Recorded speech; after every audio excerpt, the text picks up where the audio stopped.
Good morning dear student. आज हम Newton's के लॉ पढ़ेंगे। तो न्यूटन्स के लॉ क्या काम आते हैं? फोर्स कैलकुलेट करने के लिए काम आते हैं। ठीक है, तो फर्स्ट लॉ ऑफ न्यूटन क्या कहता है? According to this law a body is at rest remains at rest. First law हमें ये कहता है अगर कोई भी बॉडी आराम अवस्था के अंदर है तो वो आराम अवस्था के अंदर रहेगी। It is in motion remains in motion. अगर वो गति के अंदर है तो गति के अंदर रहेगी।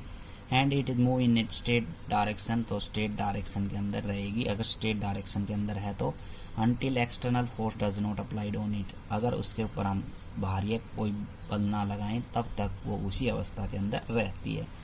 कहने का मतलब ये है कि बॉडी की अयोग्यता है जिसकी वजह से वह अपने आप बदल नहीं सकती। रेस्ट के अंदर है तो रेस्ट के अंदर, मोशन के अंदर है तो मोशन के अंदर, और डायरेक्शन के अंदर है तो एक ही डायरेक्शन के अंदर रहेगी। इसलिए न्यूटन का फर्स्ट लॉ और लॉ ऑफ इनर्शिया सेम है, दोनों एक ही डेफिनेशन दोनों की। Newton's first law defined a force in physics. तो ये बात मैंने पहले बता दी। फिजिक्स में क्यों पढ़ रहे हैं? न्यूटन के लॉ फोर्स को डिफाइन करता है, फोर्स कैसे कैलकुलेट किया जाता है। सेकंड लॉ ऑफ मोशन हमें क्या कहता है? According to second law of motion the rate of change of linear momentum is directly proportional to applied force. इसका मतलब क्या है? dp अपॉन में dt का मतलब rate of change of linear momentum. अब ये rate of change of linear momentum किसके प्रोपोर्शनल है? डायरेक्टली प्रोपोर्शनल, फोर्स के डायरेक्टली प्रोपोर्शनल है। तो dp अपॉन में dt क्या है? Directly proportional to f। Linear momentum को p से डिनोट करते हैं। dp अपॉन dt का मतलब हो गया rate of change of linear momentum. Momentum time के साथ कैसे बदल रहा है? कोई भी ऑब्जेक्ट पे फोर्स लगाएंगे तो उसमें मोमेंटम होगा और वो समय के साथ बदलेगा। वो rate of change of momentum किसके डायरेक्टली प्रोपोर्शनल होता है? फोर्स के। ठीक है, जितना फोर्स लगाएंगे उतना ही ज़्यादा rate of change of momentum होगा। तो इसका प्रूफ भी दे रखा है। हमने दो बॉडी सपोज कर ली। दो बॉडी का एक का लीनियर मोमेंटम P1 है, दूसरी का P2 है। चेंज इन लीनियर मोमेंटम क्या होगा? जब दोनों आपस में कोलाइड होंगी, टकराएंगी स्पीड के साथ, तो final momentum minus initial momentum, उनका क्या होगा? Change in linear momentum. M हमने मास ऑफ बॉडी ए माननी और बी माननी, V velocity of body A और V2 क्या मान ली? Velocity of body B. तो इनिशियल मोमेंटम क्या होगा? मोमेंटम का फार्मूला होता है, सेकंड यूनिट में बताया था, मास इंटू में वेलोसिटी। तो पहले के लिए होगा मास इंटू में वेलोसिटी। फाइनल मोमेंटम कितना होगा? मास इंटू में second velocity. V2 second body के लिए वेलोसिटी है। तो चेंज इन मोमेंटम कितना हुआ? Final momentum minus initial momentum means mv2 minus mv1। M हमने कॉमन ले लिया, V2 minus V1। Rate of change of linear momentum का फार्मूला बताया था क्या? dp अपॉन में dt, या rate of change of linear momentum क्या होगा? dp का मतलब क्या होता है? Linear momentum. तो लीनियर मोमेंटम कितना हुआ? Final momentum minus initial momentum और अपॉन में टाइम dt।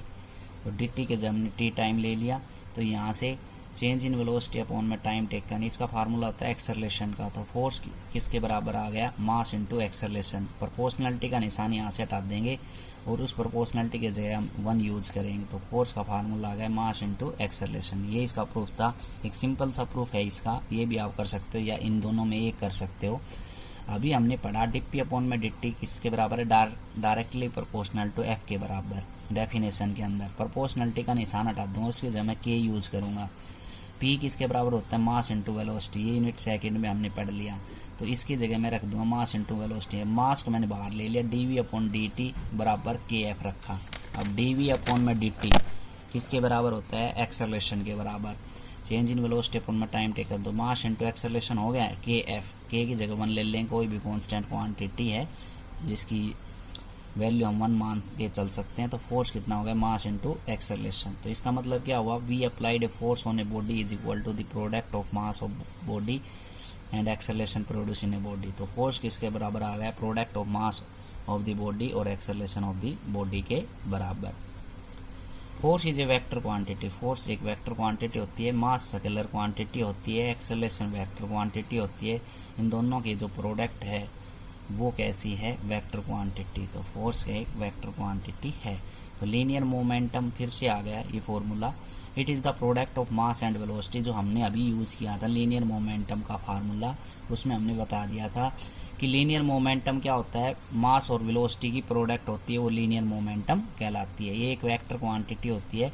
और इसकी जो डायरेक्शन होती है, जो वेलोसिटी की डायरेक्शन है, वही क्या है, लीनियर मोमेंटम की डायरेक्शन है। फोर्स में डायरेक्शन, एक्सेलरेशन की जो डायरेक्शन होगी को बॉडी की, वही फोर्स की डायरेक्शन होगी। डायमेंशनल फॉर्मूला हम निकाल सकते हैं, मास का m हो गया, वेलोसिटी का lt-1 होता है, तो ये इसका डायमेंशनल फॉर्मूला हो गया mlt-1। ठीक है, तो डायरेक्शन हमने बता दी, जो वेलोसिटी की डायरेक्शन होती है वो किसकी डायरेक्शन होती है, लीनियर मोमेंटम की। तो आज के लिए इतना ही, थैंक यू।